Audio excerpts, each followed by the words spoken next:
जिहिजिकल अध्याय 11। अनंतर आत्मा मते उठाई सदाप्रभुଙ୍କ गृहर पूर्वाभिमुख पूर्व द्वार निकटकू आनिले। आउ देख, सेही द्वार निकटरे 25 जन पुरुष थिले। पुणी सेमानंक मध्यस्थानरे मु लोकमानंकर अधिपति अश्शूरर पुत्र जासनिय ओ बनायर पुत्र प्लटियकू देखिली। आउ से मते कहिले, हे मनुष्य संतान, एही लोकमाने अधर्म संकल्प करंती ओ एही नगर मध्यरे कुमंत्रणा दियंती। सेमाने कहंती, गृह गांथिबार समय सन्निकट होई नाही। एही नगर हंडा ओ आम्भे माने मांस। एहेतु हे मनुष्य संतान, तुम्भे सेमानंक विरुद्धरे भविष्यत वाक्य प्रचार कर। भविष्यत वाक्य प्रचार कर। तहिरे सदाप्रभुंक आत्मा मोठारे अधिष्ठित होई मते कहिले, कुह, सदाप्रभु एही कथा कहंती, हे इस्राएल वंश, तुम्हे माने ए प्रकार कथा कहिअछ।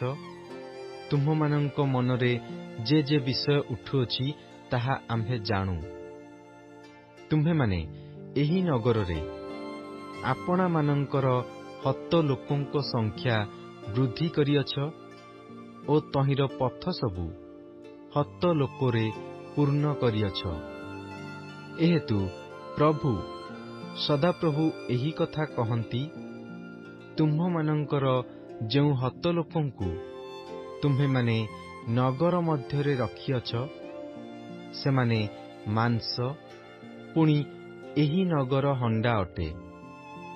मात्र तुम्भमानंकु तही मध्यरु बाहर कराजिबो। तुम्भे माने खड्गकू भय करिअछ। आउ प्रभु सदाप्रभु कहंती, आम्भे तुम्भमानंक विरुद्धरे खड्ग आनिबा।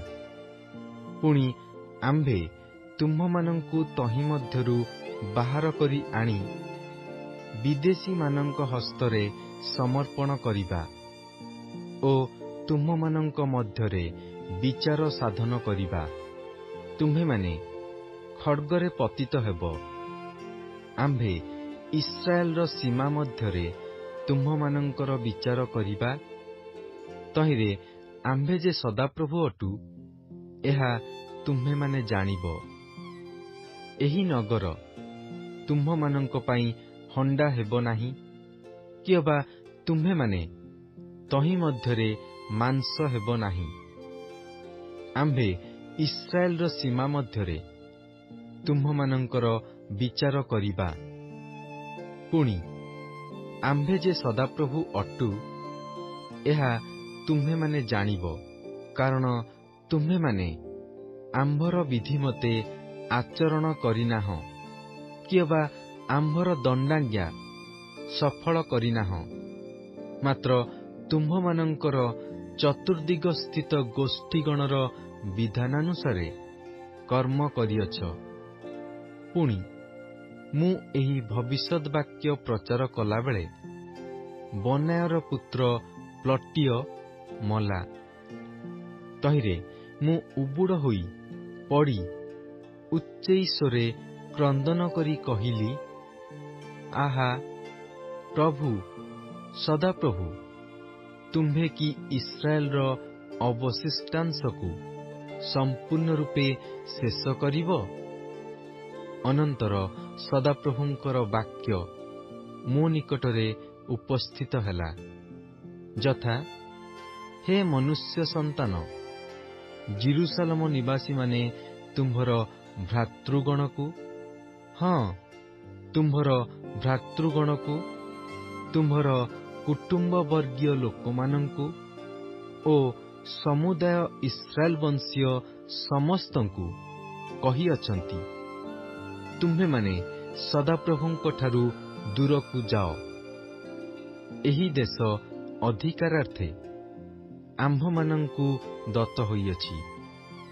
एहेतु तुम्हे कुह, ସଦାପ୍ରଭୁ ଏହି କଥା କହନ୍ତି, ଯଦ୍ୟପି ଆମ୍ଭେ ସେମାନଙ୍କୁ ନାନା ଗୋଷ୍ଠୀଗଣ ମଧ୍ୟକୁ ଦୂରୀକୃତ କରିଅଛୁ ଓ ଯଦ୍ୟପି ଆମ୍ଭେ ସେମାନଙ୍କୁ ନାନା ଦେଶ ମଧ୍ୟରେ ଛିନ୍ନ ଭିନ୍ନ କରିଅଛୁ, ତଥାପି ସେମାନେ ଯେଉଁ ଯେଉଁ ସ୍ଥାନକୁ ଯାଇଅଛନ୍ତି, ସେହି ସବୁ ଦେଶରେ ଆମ୍ଭେ ଅଳ୍ପ କାଳ ନିମନ୍ତେ ସେମାନଙ୍କର ଧର୍ମଧାମ ହେବା। ଏଥିପାଇଁ ତୁମ୍ଭେ କୁହ, ପ୍ରଭୁ ସଦାପ୍ରଭୁ ଏହି କଥା କହନ୍ତି, ଆମ୍ଭେ ଗୋଷ୍ଠୀଗଣ ମଧ୍ୟରୁ ତୁମ୍ଭମାନଙ୍କୁ ସଂଗ୍ରହ କରିବା ଓ ତୁମ୍ଭେମାନେ ଯେଉଁ ଯେଉଁ ସ୍ଥାନରେ ଛିନ୍ନ ଭିନ୍ନ ହୋଇଅଛ, ସେହି ସବୁ ଦେଶରୁ ତୁମ୍ଭମାନଙ୍କୁ ଏକତ୍ର କରିବା ଓ ଇସ୍ରାଏଲ ଦେଶ ତୁମ୍ଭମାନଙ୍କୁ ଦେବା। ପୁଣି ସେମାନେ ସେ ଦେଶକୁ ଯିବେ ଓ ତହିଁର ଯାବତୀୟ ଅଶୁଚି ବସ୍ତୁ ଓ ଘୃଣାଯୋଗ୍ୟ ବିଷୟ ସବୁ ସେ ସ୍ଥାନରୁ ଦୂର କରିବେ।